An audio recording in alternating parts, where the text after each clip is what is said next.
İsmim Aziz, 26 yoshman. Bundan 3 yil oldin akam uylandi. 3 oy yashab, Rossiyaga ishlagani ketdi. Yangamni tashlab ketdi. Har kuni yangamga uy ishlariga yordam berib turardim.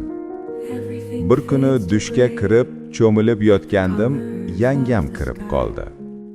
"Uzr Aziz" deb uyalib chiqib ketdi. Katta ketmon dastamni ko'rib, yuragi yorilib ketdi. Kunlar o'tdi. Yangam ham rosa akamni sog'ingan ekan, menga tegachog'lik qilishni boshladi. Parvo qilmadim. Endi akamni sog'inibdi-da, yangam deb parvo qilmadim. Kunlardan bir kuni ayam, dadam sanatoriyaga Toshkentga ketishdi. Katta hovlida yangam ikkalamiz qoldik.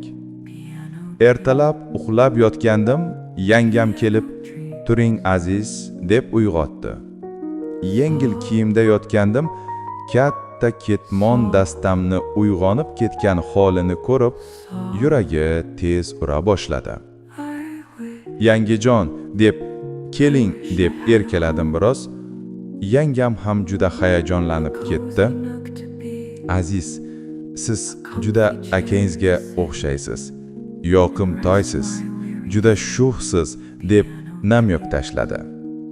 "Ha endi yangi yigit kishi shunaqa bo'lishi kerak-da" deb kuldim. Yangam bilan 1 soat gaplashdik. Ancha ko'nglidan joy topib oldim. Oxiri er-xotinday bo'lib ketdik. Oramizda hamma narsalar bo'ldi. Bir yostiqqa bosh quydik. Rosa yaxshi inson edi yangam. Akam Rossiyadan kelgan, haligacha imi-jimida yangam bilan yuramiz, hech kim bilmaydi. Shu akamni boriga shukr. Yaxshiyam shu yangamga o'ylangan ekan, Rossiyaga ketib, menga tashlab ketgan ekanda. Bu hammasi real voqea. Yolg'on yo'q. Hayotdan zavqlanib, yaxshi inson bo'lib yashash kerak. Barchaga rahmat.